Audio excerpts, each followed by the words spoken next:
is going on, everybody? Welcome to the latest episode of The Legislative Director, talking about legislative things.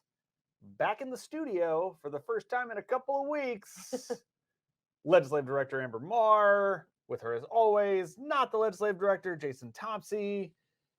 Amber, great to see you. Great to be with you, not via a screen or in a smaller confined space like a car. Has it? Yes, it is. Has it been a couple of weeks since we've been? Yeah, because it was you were on your vacation for the break, and then we were traveling. I took a short, yeah. You took a siesta, and then we were on our way back from Fort Wayne, braving the snow last week. Yes.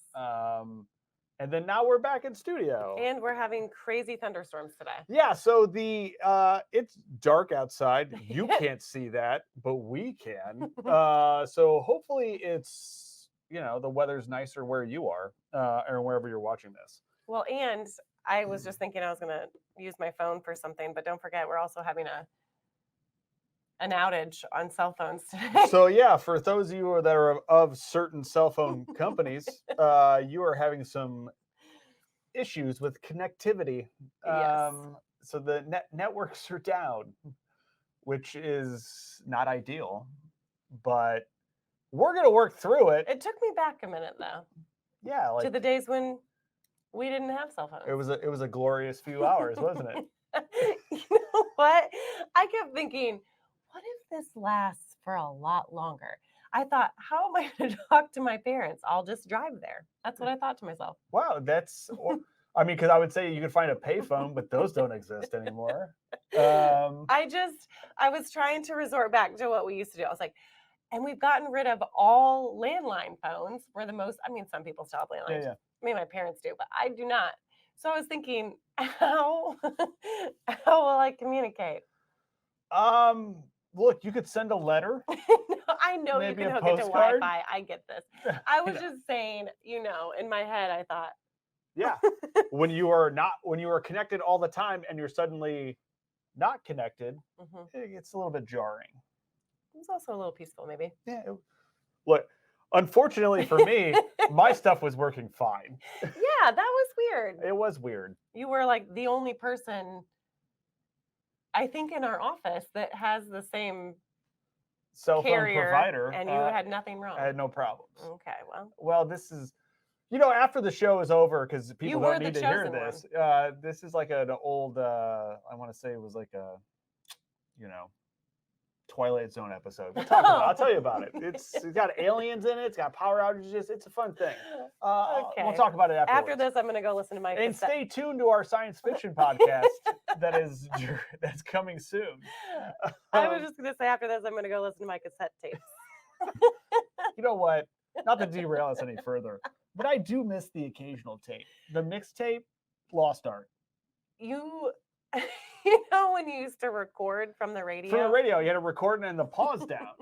And then as soon as you heard like the top 5 at 5, number 5, I love this song, unpause. Well, mine was more Delilah. Delilah? Oh. I know what you're talking about, but you were recording those? Like they were like, like the love songs? Yeah. Okay. Well. I mean, you did say making mixtapes for people, right? You did. I was a hopeless Dan's romantic in here back saying then. Covered wagons must have been cool.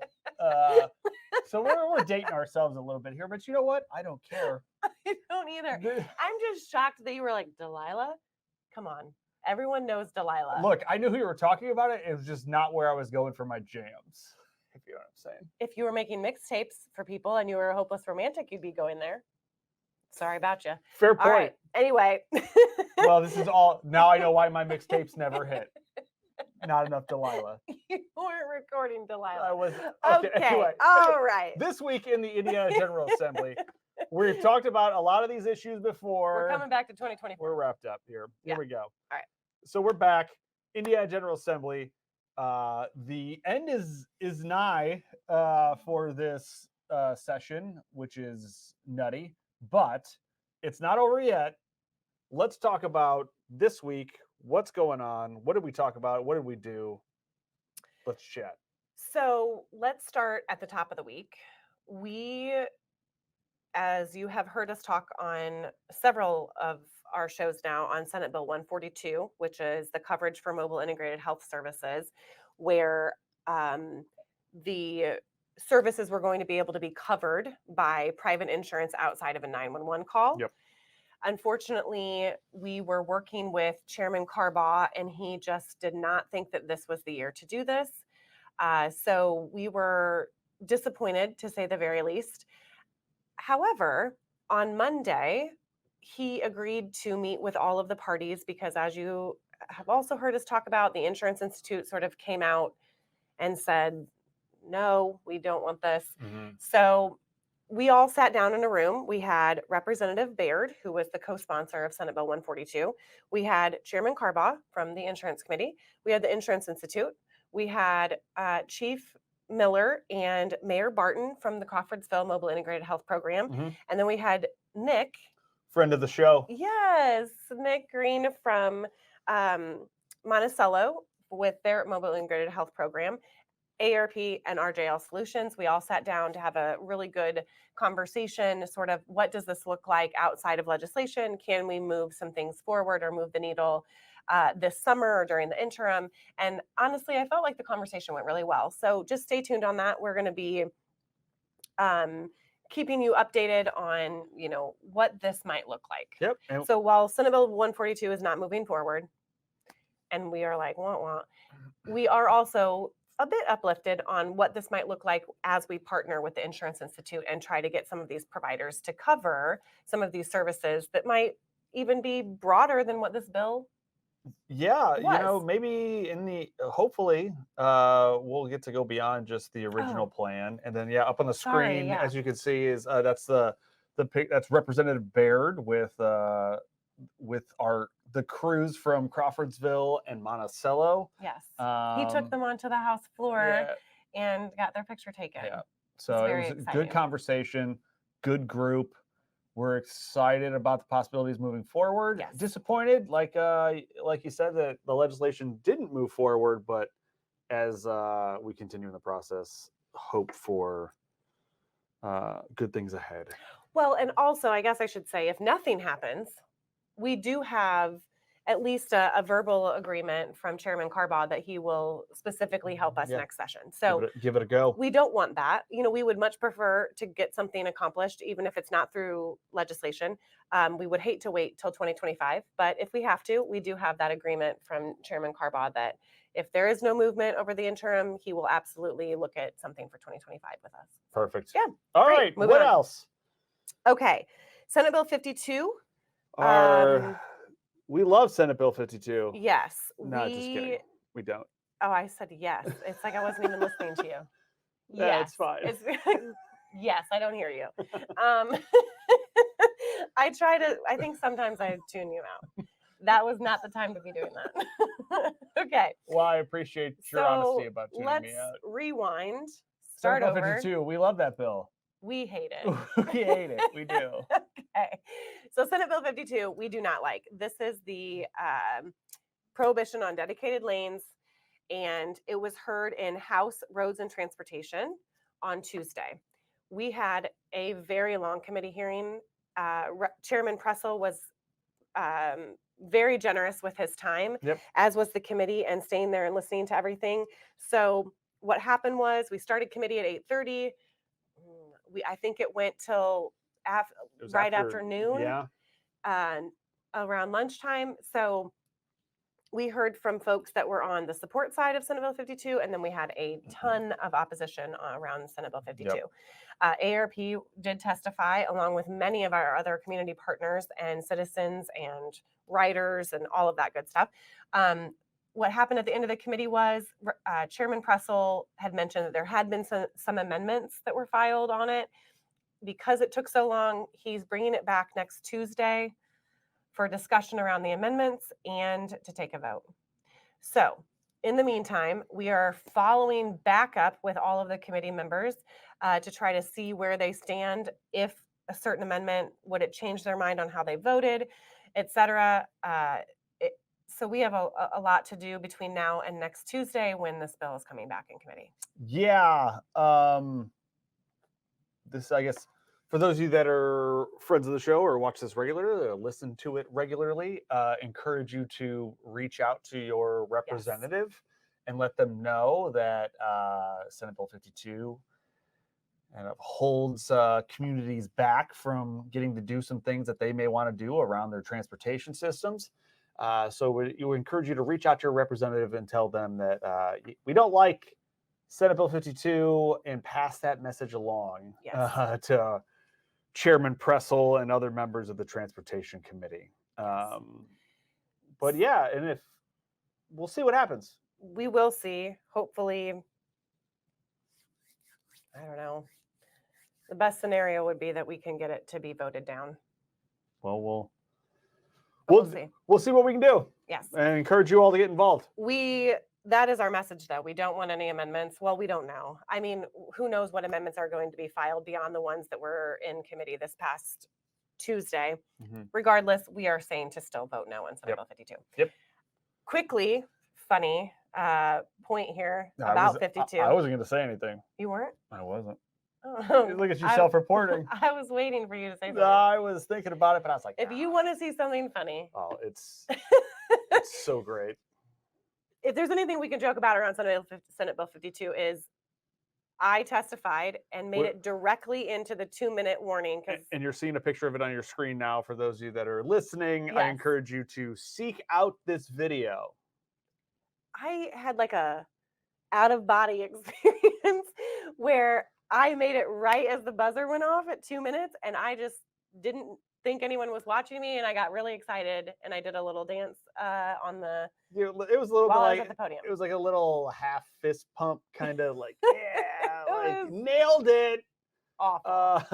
It's pretty great. And then after it happened, because it just happened, I came back to reality and thought, oh my goodness, and the video definitely catches my excitement. So I encourage you all to go to the Indiana General Assembly website, seek out the House Roads and Transportation Committee, then go to archive video. Okay. You're looking for Tuesday, February 20th at 8:30.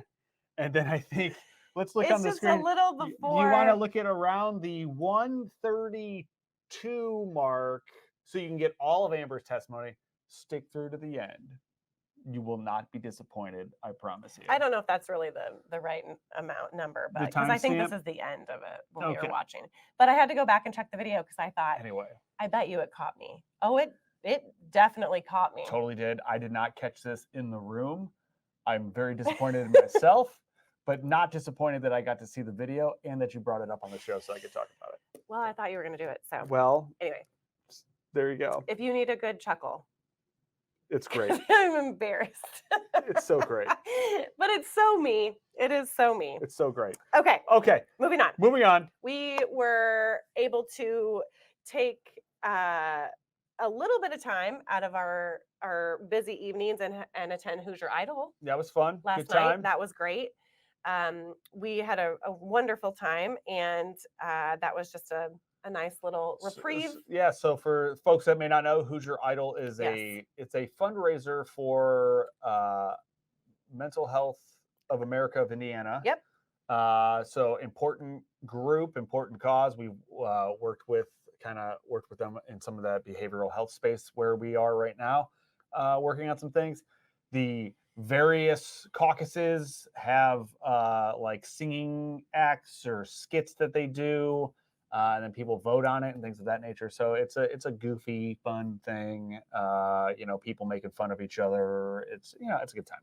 So it was a nice little event. It was nice little event. So that was something that we wanted to talk about. That was something we did this evening or the other night. And we are going to just really fast House Bill 1222, which is the residential real estate service agreements bill, was actually heard in Senate Judiciary yesterday. Committee we don't often visit. No, we do not. Chairman Brown, yeah, Liz Brown is the, runs that committee. And we were able to testify with alongside our sort of our mini coalition partners. Yeah. And it passed 9-0 out of committee. So that one is well on its way. We are really excited about that, and we'll keep an eye on it. Quick update, Senate Bill 10. Senate Bill 10, and I just want to make sure I get the title correct here. the Community Cares Initiative Grant Pilot Program for mobile integrated health, mental health, behavioral health focus. Yep. It was reassigned to Ways and Means and has not been scheduled for a hearing yet. Yeah. So we're working on that. Keeping an eye on that. Yes. Next Tuesday is the deadline for House committees to meet. So we do not have very long. Next Thursday is the deadline for Senate committees to meet. So keep that in your brain as well. But Senate Bill 10, we need it to get a hearing. We need that to be moving, because after you just heard that Senate Bill 142 isn't moving, we got to keep our mobile integrated health initiatives on the move. For sure. So then we'll get into maybe a little bit more about this next week, but House Bill 1004 is the 13th check for public employees, teachers, et cetera. We talked a little bit about this, I think, at one point. That one is in the Senate right now. It passed out unanimously from the House, I believe. Let me just check it really fast. Sorry. Yes. Yeah, 97-0. Yeah. So we are very much in favor of this, but it went to the Senate. 1004 has not been scheduled for a hearing. On sort of along those same lines, Senate Bill 275 is a pensions matters bill, and it has similar things, topics in it around 13th check, cost of living adjustment, et cetera, for public employees, teachers, all that good stuff. I'm just sorry, state employees. Just the reason why I'm bringing this up is because Senate Bill 275 has not been given a hearing in the House. So things are stalling on this issue in general. 275 is very different than 1004, but we need movement on one of them because we need to come to a compromise. We need to talk about the 13th check. We need to talk about beyond just 2024 and what all the years ahead look like for either cost of living adjustments for these individuals or 13th check. But we are going to talk a little bit more in depth on this, but we only have until Tuesday if they want to hear 275. We only have until Thursday of next week if they want to hear House Bill 1004. So this is a very important issue, but I know we haven't spent a lot of time on it, but just know that we are working on it. We are trying to figure out what's going on. There are some games being played. Okay, so crucial time for the Indiana General Assembly. Yes. It's going to be a busy week next week, so stay tuned to see what's happening there, and we will all keep you all posted about what's going on as well. And next week, we'll chat some more about where things have ended up and what's the next steps. Did I forget anything? I don't think so. Good work. That was fast and furious. Love it. But all right. We got to get back. Anything else? Yeah, I don't think so. All business today. It just looks, yeah. It's a little dark out there, a little ominous. It is like nighttime. So, okay. Good luck out there. You too. All right. So, stay tuned. We'll be in touch. And we'll see you next time on The Legislative Director, talking about legislative things. See you then.